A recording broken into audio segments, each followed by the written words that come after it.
This is my Mitsurugi Orcust deck profile for Justice Hunters format.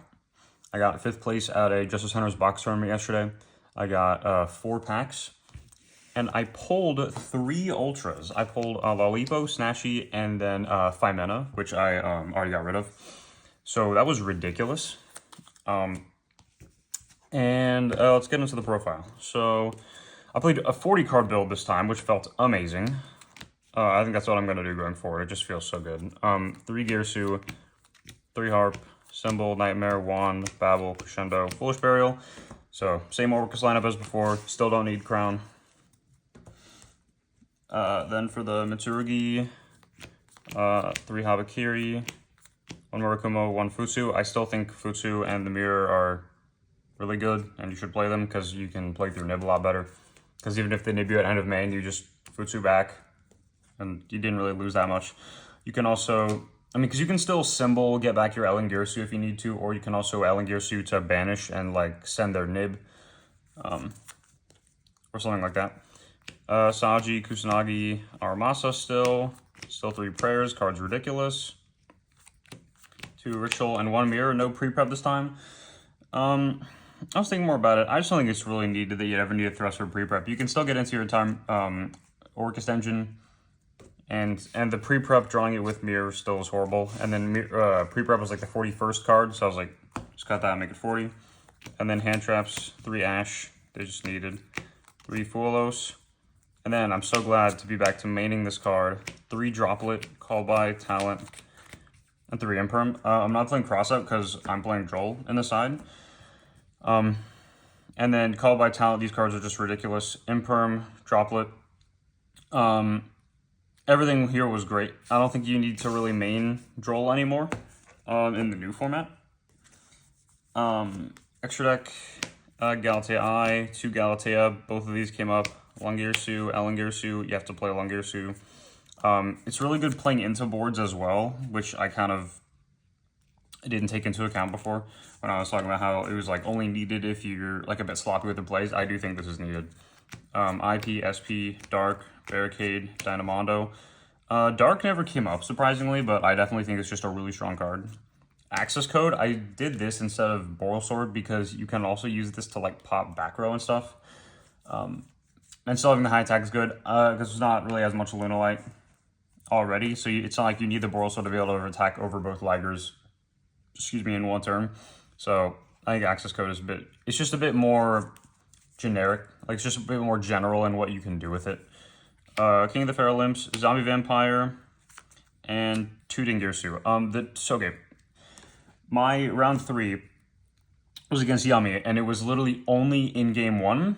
Both of my Galateas and both of my Dings came up. If I didn't have either of these, I would have lost insanely way faster.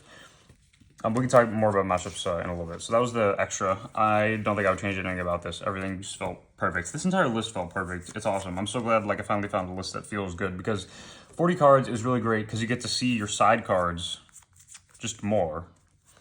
That's the main reason why I wanted to go to 40. So 3 Lancia. I played 3 Nib because I think this card's really good, this format. 3 Droll. 2 Thrust, and then Thrust targets for going second is Duster and Dark Ruler, and then going first is D-Barrier and Great Purification. So Drolls were amazing. Nibs, I don't know if I actually ever resolved one, but I do think it's really good because all you have to do is you just bait their Ripper and then you just Nibiru. It's really good against a lot of decks. You don't matter if your stuff is tributed. Anyway, Dark Ruler is insane. All these cards were just great, honestly. I just really love this list a lot. So, matchup-wise, my round 1 was against Mermail Atlantean, which I was really terrified of, but then he misplayed both games, and then, so it wasn't the worst thing in the world. It could have been a lot worse, for sure. Round 2 was against Gym Knight. That deck terrifies me because if they go first, they Protoss lock you, and if they go second, they just murder you. So, and it's really scary because they can, make you go first, and it'll be fine, but he fortunately did not make me go first. And then game 3, he drew nothing, so I just did my full board and then just stopped everything. Also, he drolled me 2 games, which was funny.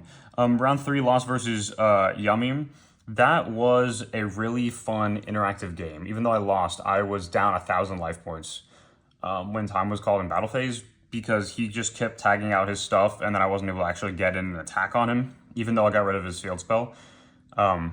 He just had so many ways to keep dodging around my attacks. And then round 4 win was against White Forest. It was almost a draw, but he misread one of my cards. He forgot that Harakiri makes his monsters lose 800, and he attacked into my my Harakiri and lost 100 life points. And then time was called immediately, and so I ended up 3-1. I got 5th place. And honestly, I don't think there is anything that I would change about this deck. This deck feels so amazing. I love playing it. Main decking the droplets felt amazing because one of the games against the Atlantean guy, he just normaled the barrier statue and passed. And I was like, okay, draw phase droplet. And he was like, oh. So that felt amazing. Really excited for the Impulse reprint. I can finally get my hands on that. But I think right now, the deck feels great. Mitsurugi is still good against a lot of the new decks too. So that's amazing. And yeah, I only played against one new deck. I dodged all the Draco Tail and K9 today. And that's the deck.